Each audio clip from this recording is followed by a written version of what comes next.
Oi, gente! No vídeo de hoje a gente vai falar sobre provas de proficiência, o Duolingo English Test e o IELTS Journal Training. Começando então pelo IELTS.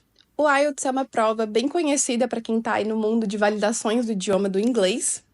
É uma prova de um padrão internacional, então é aceita em diversos países, diversas universidades, diversos programas de imigração, e ela é ministrada pela Universidade de Cambridge. E a prova utiliza diferentes variações linguísticas, então você vai ouvir sotaques do Canadá, da Inglaterra, da Austrália. Isso é bem legal porque ajuda a treinar o ouvido, mas também dificulta um pouquinho mais a prova. O IELTS possui dois modelos principais. O IELTS Journal Training, que é para você testar o seu conhecimento do idioma inglês de forma geral, e o IELTS Academic, que é para quando você vai fazer alguma prova para entrar numa universidade, você precisa dessa comprovação mais voltada para o meio acadêmico, tem uma prova específica para isso. Quando eu realizei o IELTS, eu fiz o Journal Training porque eu ia fazer a prova para poder aplicar para Express Entry. Na verdade, eu fiz a prova para poder aplicar para Express Entry. Então, tudo que eu vou trazer aqui é referente a essa prova. E por isso também que depois eu tive que fazer o Duolingo English Test para poder utilizar no college. Então, bora lá falar da prova do IELTS. Bom, começando com valores. A prova custa mais ou menos $220. Eu não sei quanto que tá hoje, então vou falar duas informações que eu tinha quando eu fiz a prova, que foi em março de 2023. Então, sim, é uma prova que tem um valor um pouquinho mais alto. E a prova ela é dividida em 4 categorias principais. Categoria de Writing, Listening, Reading e Speaking. E a gente vai falar um pouco de todas elas. Quando você vai se inscrever na prova, você pode escolher fazer no computador ou fazer no papel, à mão. Eu optei por fazer no computador, então eu fui lá até Curitiba para fazer a prova e ela acontece toda no mesmo dia. Eles dividem em 2 momentos diferentes, então primeiro a gente fez toda a parte no computador, então a parte de reading, listening e writing, e aí depois, na parte da tarde, a gente faz a parte do speaking, que são como se fossem entrevistas. Começando primeiro então pelo speaking. Comentei que são como se fossem entrevistas porque elas duram ali de 15 a 20 minutos, pode variar um pouquinho. São horários marcados ali que você agenda e você vai ter uma conversa com uma pessoa que vai estar te avaliando. Essa pessoa só vai falar inglês com você, tá? Então, desde o momento que você abriu a porta da sala, você só vai se comunicar em inglês. Nessa conversa, vocês vão falar sobre tópicos variados. Vocês vão falar ali desde o começo de uma apresentação, conversar um pouquinho, até ele vai trazer para você assuntos específicos para você falar sobre. Então, ele vai te dar um tópico, você vai poder pensar nele e você vai ter que comentar alguma coisa específica sobre esse tópico. Pode ser um livro da sua infância, uma história engraçada, algum fato que aconteceu que te marcou, falar sobre alguém que você considera importante na sua vida. Existem diversos temas diferentes e esteja preparado para todos eles. E aí, depois, ele vai te dar um assunto polêmico ou não, mas o meu foi polêmico, pelo menos, e vai te dar ali 5 minutos para se preparar e você vai ter que fazer um monólogo falando sobre aquele assunto. Lembrando que nesse momento é importante você usar todo o tempo que você tem para falar sobre esse assunto, Se você falar rápido e acabar, ninguém vai falar nada, vocês vão ficar o restante do tempo um olhando para a cara do outro e provavelmente isso não vai ser muito bom para sua nota. Então, é bom você falar com calma, explorar bastante esse tópico, mas usar o tempo todo, que é a parte mais importante. Claro, além de acertar ali nas palavras e na tua fala. Vale falar que se você passar ali do seu tempo, eles não vão tirar a sua nota por isso, tá? Se você falar menos, isso pode acontecer. Mas se você falar mais, não acontece, porque eles param a gravação, é feita uma gravação da conversa, então não tem problema se você passar. O meu tópico da vez, o primeiro assunto que eu tinha que falar era sobre um livro de infância que eu tinha lido e que tinha me marcado, e eu tinha que basicamente convencer ele que estava ali comigo a querer ler esse livro. E o tópico polêmico que eu falei para vocês no meu foi falar sobre como as mídias, então celular, telefone, computador, como que isso afeta a criação e o crescimento das crianças. Confesso que eu tava um pouco nervosa, eu já sou fluente em inglês, mas ainda assim, falar sobre esses tópicos, mesmo em português, para mim me deixava um pouco tensa, eu não sabia muito bem o que falar. Então, confesso que eu tava mais nervosa do que eu achei que eu ia estar, mas deu tudo certo. Agora vamos para o writing. Writing é a parte escrita, é a parte de redação. E você tem que escrever 2 textos. O primeiro é uma carta e o segundo é uma dissertação. Essa parte também foi complicadinha para mim, porque eu basicamente não treinei ela. Eu deveria ter treinado, mas eu não treinei ela. Então chegou lá na hora, eu fiquei bem confusa. Eu vi muita gente falando de dica. Desculpa, gente, vocês vão ver aqui a Amora, não sei se dá pra ver, mas ela tá roncando do meu lado. Eu vi muitas dicas das pessoas falando para você começar primeiro pela dissertação, porque vale mais pontos, e depois ir para a carta para você fazer no tempo que der. Eu fiz o contrário. Então, não me escutem, escutem o que as outras pessoas falam, porque eu fiz exatamente o que eles falavam que ia acabar acontecendo.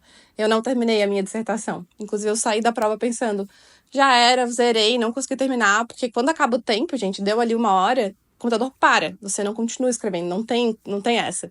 Então, parou o computador na hora, eu tava no meio de uma frase, então eu tava bem preocupada de como que isso ia ser visto. Mas, no fim, deu tudo certo.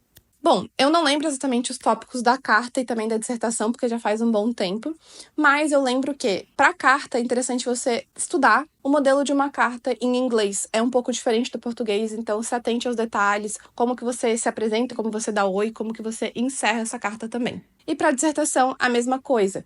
Tem parágrafos que você precisa prestar atenção e precisa ter informações específicas em cada um deles, né? Começo, meio e fim. Aqui a gente costuma pensar dessa forma.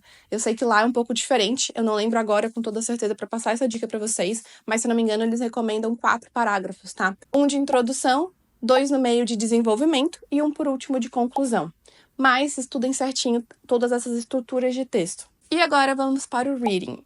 Assim como o writing você tinha 1 hora para fazer, no reading também. O reading é a parte de leitura, de interpretação de texto. E eu confesso que essa é a que eu tava mais tranquila, porque eu já leio livros em inglês, então pra mim é fácil.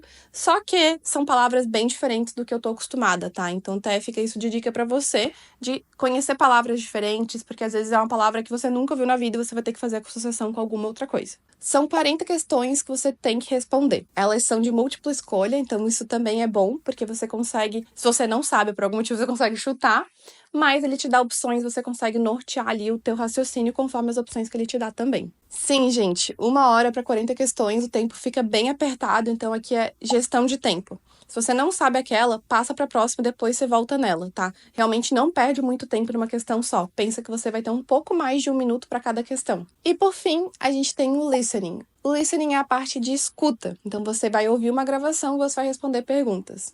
E aí que eu tava tensa, gente, porque é uma gravação que vai dar play para todo mundo ao mesmo tempo, não tem pausa e não tem repete. Então você tem que prestar muita atenção. Se você perder uma informação, se você viajar por um segundo, não vai ter de novo. Então essa era a parte que eu tava mais preocupada com a prova. Quando eu tava fazendo ali os meus simulados, era a categoria que eu acabava mais penando. Eu não conseguia fazer sempre sem pausar e sem voltar. Então essa foi a parte que eu mais treinei, foi o listening, justamente porque você tá nervoso, então se você olhar pro lado, pula, segue a próxima. Então, a minha dica, inclusive, é essa, tá? Se você, por algum motivo, se perder, não conseguir ouvir, não prestou atenção naquela questão, tudo bem, aceita isso e se prepara para ouvir a próxima, porque se você ficar tentando remoer ali, você vai acabar se embolando e perdendo o tempo das outras perguntas também. Elas são perguntas variadas, assim como no reading, então tem perguntas que eles vão te dar descrições de mapas, tem perguntas que eles vão trazer um diálogo e você tem que trazer o que foi falado, então varia bastante, por isso que é importante fazer simulado. Comentei que eu fiz a minha prova em março e demorou mais ou menos 2 semanas para eu receber o resultado por e-mail, então ele vem ali com as notas por categoria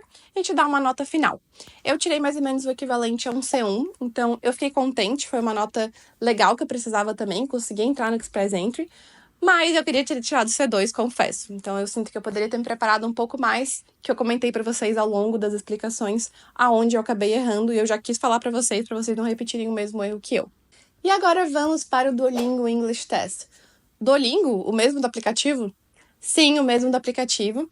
É uma empresa, né? Então não tem nenhuma ligação específica com o aplicativo às provas, né? São questões completamente diferentes do que a gente faz no aplicativo, mas é a mesma empresa. Já faz um tempo que o Duolingo fez essa prova de proficiência de inglês e eles já começaram a aceitar em algumas universidades como Harvard, o college que eu fui inscrita e muitas outras ao redor do mundo. E o que é essa prova, né? Ela é uma prova diferente do IELTS porque ela é uma prova de dia a dia, de rotina, de vivência.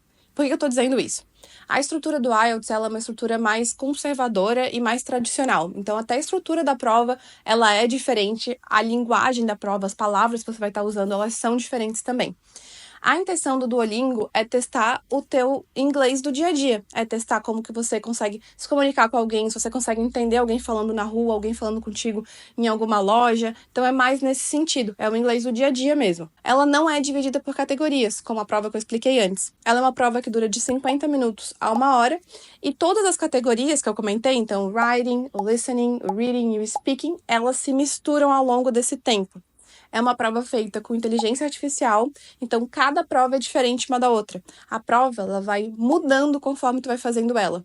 Então, no começo, são algumas questões para entendendo o teu nível de inglês e conforme você vai acertando ou errando, ela vai ajustando a prova e trazendo questões diferentes.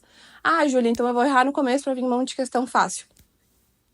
Não é uma boa, porque as questões mais fáceis têm notas mais baixas do que as questões mais difíceis. Então, dê o seu máximo independente da questão que está vindo. É uma prova 100% online que você faz na sua casa, no seu computador, e o preço dela é bem diferente também. Quando eu fiz a prova em outubro de 2023, eu paguei $60 numa prova só. Você tem que baixar o programa do Duolingo, porque quando você inicia a prova, nada mais pode acontecer no seu computador. Não pode aparecer notificação, não pode mudar de aba, você tem que ficar 100% ali no programa aberto. Para começar a prova, eles fazem toda uma verificação facial. Você não pode olhar para baixo quando você não tá numa pergunta de escrita, você tem que ficar olhando sempre para dentro do quadrinho ali da câmera. Você não pode olhar para o lado, para cima, você não pode fazer nenhum barulho de pegar algum papel. Então preste atenção nesses detalhes, porque você vai estar sendo monitorado o tempo inteiro, tanto por áudio quanto por vídeo. Então não acho que por ser em casa vai ser tranquilo de colar ou algo assim. Não vai ser e nem tente fazer isso. Diferente do IELTS, que você até tem um tempo ou outro para rever algumas questões, no Duolingo não tem. Ele aparece ali a questão para você e você tem ali 1 minuto, 1 minuto e meio para responder. Então é rápido, é justamente isso que eles estão testando, o teu inglês rápido, tanto da parte escrita, da parte de falar, da parte de ler, tudo é muito rápido, tá? Por isso que eu falo que são modelos de provas bem diferentes. Se você é uma pessoa que você gosta de revisar, você gosta de fazer provas mais longas, o IELTS é mais seu estilo. Se você quer fazer uma prova mais dinâmica mesmo, se você não tem problema com essa questão do tempo, o Duolingo é a tua saída. Dito isso, o que eu posso dizer para vocês de dica para as duas provas? Simulado. Vocês precisam testar, conhecer a prova. Não adianta você ir fazer uma prova dessas, independente de qualquer uma dos modelos ali, e você não saber como é a prova. Imagine que você vai fazer uma prova do Duolingo, que você tem que pensar rápido, que a prova é muito dinâmica e você tá achando que você vai poder rever, que você vai poder ler de novo. Não vai. E a mesma coisa serve pro IELTS. Você tá achando que você vai poder usar palavras do dia a dia, frases coloquiais, não é o IELTS que você tem que fazer. Claro, eu fiz as duas porque elas estão servindo para coisas diferentes para mim. Eu não poderia usar o Duolingo no Express Entry. E a prova do IELTS que eu fiz General Training, então eu não poderia usar ela para poder entrar no college. Por isso que quando chegou o momento de me inscrever no college, eu decidi fazer a prova do Duolingo, porque eu já tinha tido essa experiência com IELTS e eu queria testar essa outra prova. E também pelo custo, claro, porque é uma prova bem mais barata. Ah, Júlia, então qual a prova é mais difícil? Qual a prova é melhor? Eu não posso te dizer isso, porque vai depender muito do teu estilo, de como você gosta de fazer prova. Para mim, o Duolingo foi muito melhor de fazer, porque o meu inglês é um inglês muito mais do dia a dia do que um inglês ali formal, mais tradicional, conservador. Então, para mim, o Duolingo foi melhor de fazer. O Duolingo funciona com uma pontuação um pouco diferente. Ele vai de 0 até 160. E eu tirei 130. Então, quando você pega essa nota e tenta trazer para um mundo ali do IELTS, dele dá o C1 também. Então, a minha pontuação nos dois foi semelhante. O que mostra que as duas provas são equivalentes. Ele vai estar medindo o teu nível de inglês, independente da metodologia que ele vai estar usando. A minha nota deu a mesma nos dois. O que eu faria diferente? Eu teria feito simulados da parte escrita. As outras 3 categorias você consegue estudar sozinho. Tem vários simulados do IELTS, do Duolingo. O próprio Duolingo, ele tem uma plataforma que você consegue fazer os simulados, então é bem legal. Mas a parte escrita do IELTS, de redação, de carta, eu teria me dedicado mais. Tanto a aprender a estrutura, quanto testar mesmo. O IELTS da Austrália tem uma plataforma que você paga um valor ali para eles corrigirem as suas provas, então isso é bem legal. Acho que eu teria investido um pouco mais, tanto de tempo quanto dinheiro nessa parte da prova. Ressaltando que essa correção é referente à parte de escrita da prova. E algo que eu também teria feito diferente seria a parte de talvez ter ajuda de algum professor, alguma empresa específica. Eu já sou fluente em inglês e eu achei que eu estava confortável ali nisso. Então eu vi que eu errei um pouquinho. Eu poderia ter treinado também o meu speaking, porque fazia um tempo que eu não falava inglês. Isso teria me deixado muito mais calma ali para a parte oral da prova. Então, mesmo que você já seja fluente, mas se você não tá falando, como eu também não tava falando, talvez seja algo que vai te pegar um pouquinho. Então, seria legal você treinar um pouquinho a sua fala. E, por fim, eu teria muito mais calma do que eu tive, tá, gente? Eu tava bem nervosa em todas as provas. Eu acho que eu sempre vou ficar nervosa em prova, mas nessas eu tava bem nervosa também, principalmente no IELTS, por conta do valor. E no Duolingo eu tava nervosa porque acabaram acontecendo algumas coisas enquanto eu fazia a prova.